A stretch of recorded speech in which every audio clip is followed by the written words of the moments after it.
नमस्कार, स्वागत है आपका न्यूज 18 इंडिया में। मैं आपके साथ पायल भुइन। हरियाणा के रेवाड़ी में अनशन पर बैठी छात्राओं का मामला तूल पकड़ता जा रहा है। 10वीं तक के सरकारी स्कूल की छात्राएं 8 दिन से भूख हड़ताल पर बैठी हैं। लड़कियां अपने स्कूल को 12वीं कक्षा तक अपग्रेड करने की मांग पर अड़ी हुई हैं। इन छात्राओं को डर है कि अगर वे आगे की पढ़ाई के लिए दूसरे गांव के स्कूल में जाती हैं तो उन्हें आए दिन छेड़खानी का शिकार होना पड़ता है, क्योंकि गांव की कई सीनियर छात्राएं छेड़खानी के डर से पढ़ाई छोड़ देती हैं। सीनियर सेकेंडरी स्कूल दूसरे गांव में है, इसलिए ये छात्राएं अपने ही स्कूल को 12वीं तक अपग्रेड करने की मांग को लेकर भूख हड़ताल पर बैठी हुई हैं। इन छात्राओं के साथ गांव के भी कई लोग अनशन पर शामिल हो गए हैं। इनका मनोबल बढ़ाने के लिए वो भी गांव की बेटियों को छेड़खानी से बचाने और आगे की पढ़ाई के लिए स्कूल को 12वीं तक करने की मांग पर कर रहे हैं और यहीं पे बेटियों का साथ भी दे रहे हैं। और पिछले एक हफ्ते से जारी भूख हड़ताल की वजह से कई लड़कियों की तबीयत बिगड़ने शुरू हो गई है। 45 डिग्री का तापमान है और धरने पर बैठी कई छात्राएं अचानक बेहोश होना शुरू हो गई हैं, जिन्हें उनके परिजनों ने अस्पताल पहुंचाया है। और हैरत की बात यह है कि मौके पर एम्बुलेंस भी मौजूद है, लेकिन सरकारी अधिकारियों की लापरवाही की वजह से छात्राओं को मौके पर इलाज नहीं मिल पा रहा है।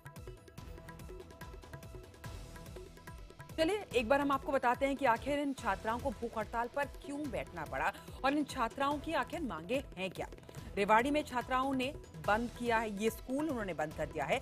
धरने पर बैठी हैं हरियाणा के गोठड़ा ठप्पा गांव की ये छात्राएं हैं। 8 दिन से भूख हड़ताल पर लग बैठी हुई हैं।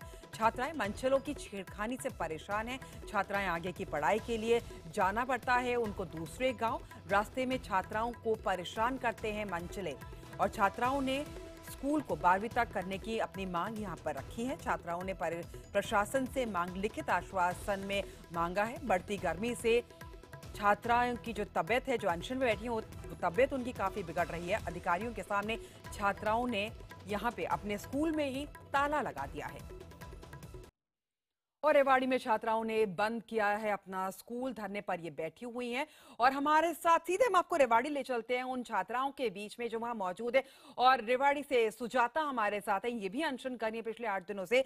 सुजाता, बहुत बहुत शुक्रिया अपना समय हमें देने के लिए। सुजाता, ये बताइए कि कितनी दिक्कत होती है दूसरी जगह स्कूल में जाने के लिए और क्या क्या आपको वहां परेशानी होती है जब आप जाती हैं? मैम, बहुत सी दिक्कतें होती हैं वहाँ पे जाने में। जो समाज गैर सामाजिक तत्व होते हैं वो हमसे छेड़छाड़ करते हैं। हम कितना सहें, हमारी सहन शक्ति खत्म हो चुकी है।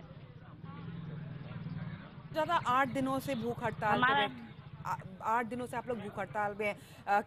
कभी ये नहीं लगा कि आपको तो पढ़ना चाहिए, स्कूल में जाना चाहिए, इस तरीके से स्कूल में अपने स्कूल में ताला लगाना पड़ रहा है? परेशानी होती है ये सब सोच के कि किस तरीके से कोई जवाब नहीं मिल रहा है? यस मैम, होती है। सरकार अपनी आंखें बंद करे बैठी हुई है। यहाँ पर 8 दिन हो गए, लड़की एक के बाद एक बीमार होती जा रही है, पर प्रशासन है देखने को तैयार ही नहीं है। सुजाता, ये बताइए कि जब आप लोग तब जाते थे, अब आपकी बाकी सहेलियां भी होंगी, जब आप लोग जाते थे, छेड़खानी के वारदात आप कह रहे हैं आपके साथ हुई या फिर बाकी लड़कियों के साथ हुई, तो कभी कंप्लेन करी इस चीज की आप लोगों ने? यस मैम, हमने अपने पेरेंट्स से कहा था। पेरेंट्स ने कहा कि स्कूल छोड़ दो ना, क्या जरूरत है स्कूल में जाने की, क्या जरूरत है पढ़ने की। और इस मुद्दे को यहीं पर दबाओ, क्योंकि समाज हमेशा लड़की पे कीचड़ उठाता है, कोई लड़कों को नहीं देखता।